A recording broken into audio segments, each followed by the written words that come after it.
Hello everyone. तो आज हम स्टार्ट करने वाले हैं थर्ड लॉ ऑफ थर्मोडायनेमिक्स। इससे पहले हमने first and second law complete कर लिए हैं। तो फर्स्ट लॉ में हमने जो पढ़ा था वो ये था कि हमने एनर्जी का ट्रांसफॉर्म पढ़ा था कि एनर्जी एक फॉर्म से दूसरी फॉर्म में चेंज हो जाती है। और सेकेंड लॉ में हमने एंट्रोपी के बारे में सारा पढ़ा था। एंट्रोपी का वेरिएशन हमने प्रेशर, वॉल्यूम, है ना, सबके साथ देखा था। तो अब थर्ड लॉ में कोई नया कॉन्सेप्ट बनेगा नहीं, जो हमने फर्स्ट लॉ सेकेंड लॉ में पढ़ लिया वही नए कॉन्सेप्ट थे। इसमें थर्ड लॉ में क्या हुआ था कि जो सेकेंड लॉ में एंट्रोपी जो कैलकुलेट की थी उसमें इसने एक लिमिट सेट की। अब वो लिमिट कैसे सेट की और किस तरह से उसका डेरिवेशन है वो हम थर्ड लॉ में पढ़ते हैं, ठीक है। तो थर्ड लॉ को समझने से पहले एक इम्पॉर्टेंट थ्योरम है जो हमें आनी चाहिए। उस थ्योरम का नाम है Nernst heat theorem. Nernst heat theorem.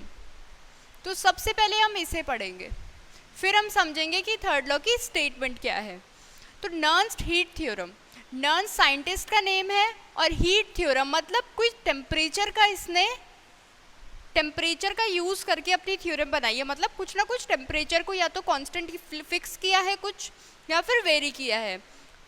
तो अब हम देखते हैं टेम्परेचर का क्या रोल है इसमें। तो सबसे पहले फ्रॉम गिब्स हेल्महोल्ट्ज इक्वेशन, देखो गिब्स हेल्महोल्ट्ज इक्वेशन क्या होती है ये आपको याद होनी चाहिए। Delta G is equals to delta H plus T del delta G by del T at constant pressure. ये होती है गिब्स हेल्महोल्ट्ज इक्वेशन, ठीक है, इक्वेशन 1। अब नर्न्स ने क्या बताया कि at absolute zero temperature, at absolute zero, absolute zero का मतलब क्या होता है, जीरो केल्विन। टेम्परेचर कितना है, 0 केल्विन। तो एब्सोल्यूट जीरो पे जो डेल्टा जी की वैल्यू है वो डेल्टा एच के इक्वल आती है, ये नर्न्स ने बताया, ठीक है। अब ये इसने कैसे बताया था, एक साइंटिस्ट था रिचार्ड, उसने क्या किया, इसकी वैल्यू कैलकुलेट करने के लिए, मतलब इस वैल्यू को उसने स्टडी करने के लिए कुछ सेल्स लिए, डिफरेंट सेल्स लिए, उनका ईएमएफ कैलकुलेट किया। और फिर उसने क्या देखा कि ये जो वैल्यू है ये टेम्परेचर के डिक्रीज होने के साथ ये वैल्यू भी क्या हो रही है, डिक्रीज हो रही है। रिचार्ड ने क्या देखा, according to Richard, del delta G del T at constant pressure decreases with decrease in temperature, ठीक है। तो टेम्परेचर जब डिक्रीज हो रहा था तो ये वैल्यू भी क्या हुई, डिक्रीज। तो इसने नर्न्स ने क्या किया, इसने जो अपना रिजल्ट निकाला उसको इसने फॉलो किया और ये इसने किया कि अगर ये डिक्रीज हो रहा है टेम्परेचर पे तो टेम्परेचर कभी ना कभी जीरो भी हो रहा होगा डिक्रीज होते होते। तो जब वो टेम्परेचर जीरो हो रहा है तो ये पूरी वैल्यू भी जीरो हो जाएगी और डेल्टा जी किसके इक्वल हो जाएगा, डेल्टा एच के। Change in free energy is equals to change in enthalpy. यही नर्न्स्ट हीट थ्योरम थे। अब हम इसका थोड़ा मैथमेटिकल पार्ट देखते हैं।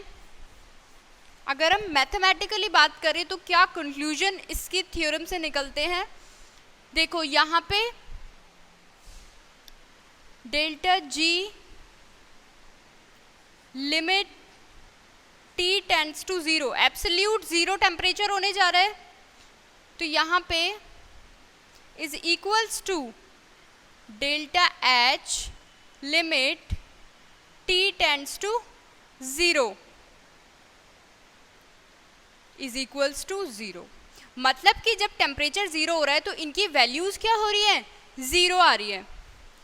अब हम इन वैल्यूज को कांस्टेंट टेम्परेचर पे लेते हैं। अगर हम कांस्टेंट टेम्परेचर पे बात करें तो हम यहाँ जो कांस्टेंट टेम्परेचर ले रहे हैं वो भी क्या होगा, एब्सोल्यूट जीरो ही होगा, 0 केल्विन ही होगा। तो यहाँ पे इसकी भी वैल्यू क्या आएगी,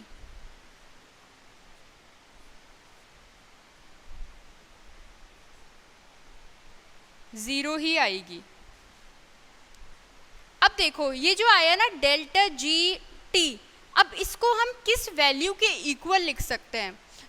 तो G delta G is equals to delta H minus T delta S होता है। अब इसमें क्या होगा कि यहाँ पे हम प्रेशर कैसा ले रहे हैं? कांस्टेंट ले रहे हैं। अगर अब यहाँ पे मैं आपको पूरा सॉल्व करके दिखाऊं तो यहाँ पे डेल्टा एच की भी वैल्यू निकालेंगे, कितनी आ जाएगी? डेल्टा ई या फिर यू लिख लो इंटरनल एनर्जी को, प्लस पी डेल्टा वी। ठीक है, अब इस वैल्यू को यहाँ पे पुट कर दो। डेल्टा, वैसे ये मैंने आपको कल भी कराया है, मैं रिपीट करा रही हूँ, या फिर मैं डायरेक्ट वैल्यू लिख देती हूँ। Delta U plus P delta we minus T delta S. ठीक है, अब यहाँ पे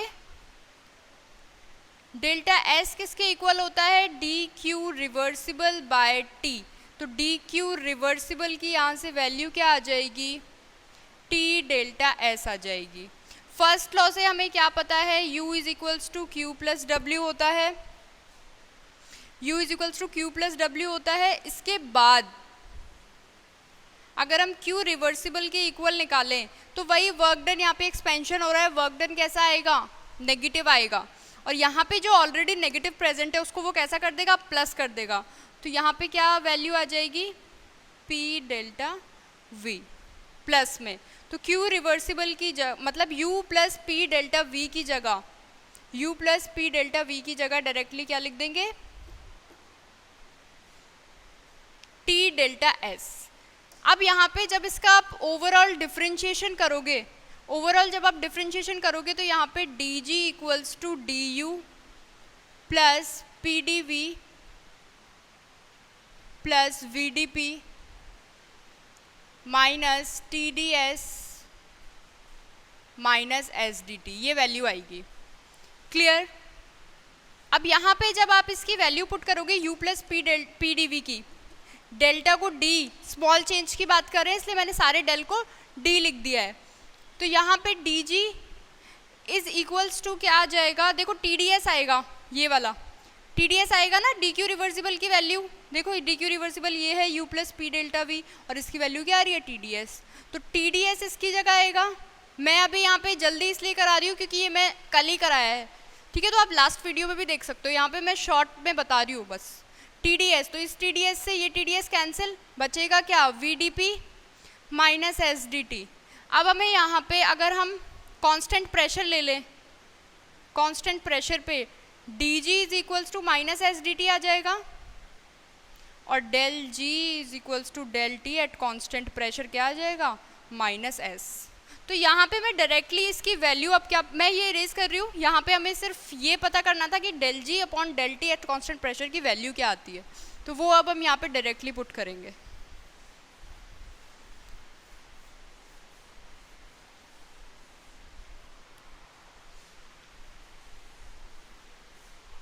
तो क्या वैल्यू आ जाएगी?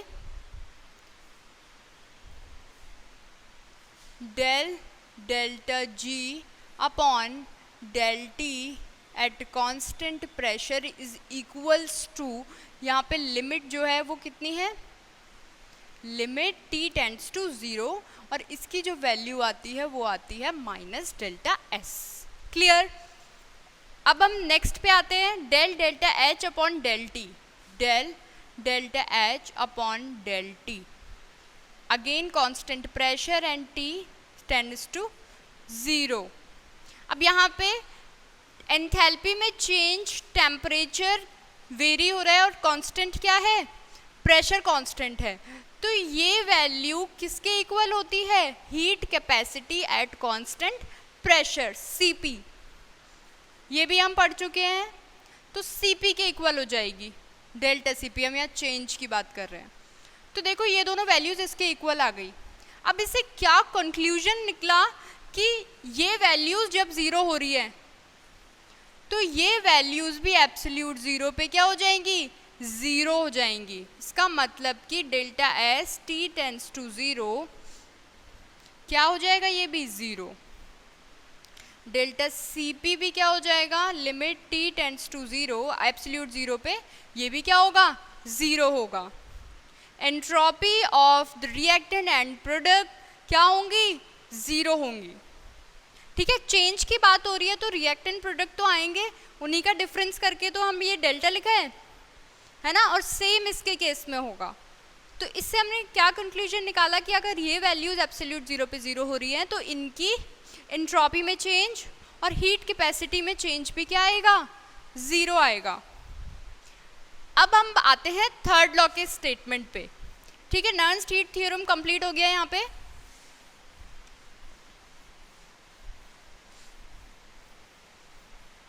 अब देखो थर्ड लॉ की स्टेटमेंट क्या हो जाएगी और थर्ड लॉ ने क्या लिमिट सेट की थी। अब ये जो हम एंट्रोपी में यहाँ पे तो हमने डायरेक्टली लिख दिया कि वो भी एब्सोल्यूट 0 पे 0 होगी, लेकिन ये सिर्फ किस केस में होगा, परफेक्ट क्रिस्टलाइन सॉलिड के केस में। ठीक है, अगर परफेक्ट क्रिस्टलाइन सॉलिड है और हमने टेम्परेचर कितना कर दिया, एब्सोल्यूट 0, तो उसकी जो एंट्रोपी में चेंज होगा वो क्या आएगा, 0 आएगा। यही है स्टेटमेंट थर्ड लॉ की। क्या स्टेटमेंट हो जाएगी,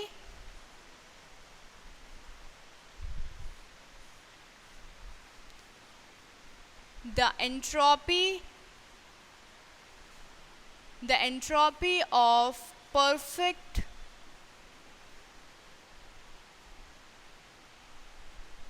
crystalline solid at absolute 0 temperature is 0। Clear, समझ गए स्टेटमेंट इसकी। अब यहीं पे एक और कॉन्सेप्ट आप क्लियर कर लो अपना कि यहाँ पे मैंने क्या मेंशन किया है, परफेक्ट क्रिस्टलाइन सॉलिड। अगर हम क्रिस्टल कैसा ले लें, इम्परफेक्ट, ठीक है, इम्परफेक्ट क्रिस्टल ले लिया। इम्परफेक्ट क्रिस्टल में क्या होगा कि मतलब जो क्रिस्टलाइन सॉलिड्स हैं उनके जो एटम्स हैं, मॉलिक्यूल्स हैं, वो परफेक्टली अरेंज्ड नहीं होंगे। मतलब एक सेम वेरिएशन में एक सेम क्लास को वो फॉलो नहीं करेंगे। मतलब कभी तो कार्बन से ऑक्सीजन जुड़ा है तो कभी ऑक्सीजन से ऑक्सीजन जुड़ा है, ऐसे कुछ होगा। तो एंट्रोपी क्या होगी इस केस में, 0 नहीं आएगी। एब्सोल्यूट 0 पे, एट एब्सोल्यूट 0 एंट्रोपी क्या होगी इसकी, 0 के इक्वल नहीं आएगी। तो इसका मतलब कुछ ना कुछ एंट्रोपी बच गई, 0 नहीं है तो कुछ ना कुछ होगी वो, और वो जितनी भी होगी उस बची हुई एंट्रोपी को हम क्या बोलते हैं, रेजिडुअल एंट्रोपी। इस एंट्रोपी को हम क्या बोलते हैं, residual entropy. This entropy is known as residual entropy. Clear? ये रेजिडुअल एंट्रोपी हो गई। रेजिडुअल एंट्रोपी का मैं एक एग्जाम्पल भी आपको बता देती हूँ। वैसे रेजिडुअल एंट्रोपी जो मॉलिक्यूल्स शो करते हैं वो मोस्टली डाई एटॉमिक होते हैं। एक एग्जाम्पल हम लेते हैं CO का, ठीक है। अब देखो ये कैसे अरेंज होगा,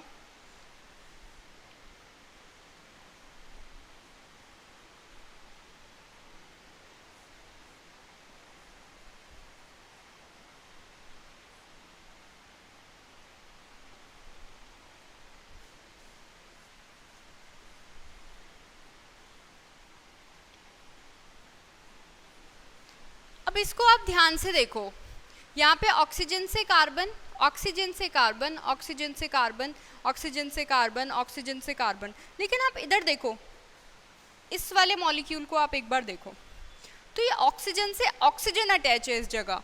तो इसका मतलब क्या हो गया, ये परफेक्ट नहीं है, ये कैसा है, इम्परफेक्ट क्रिस्टलाइन सॉलिड है।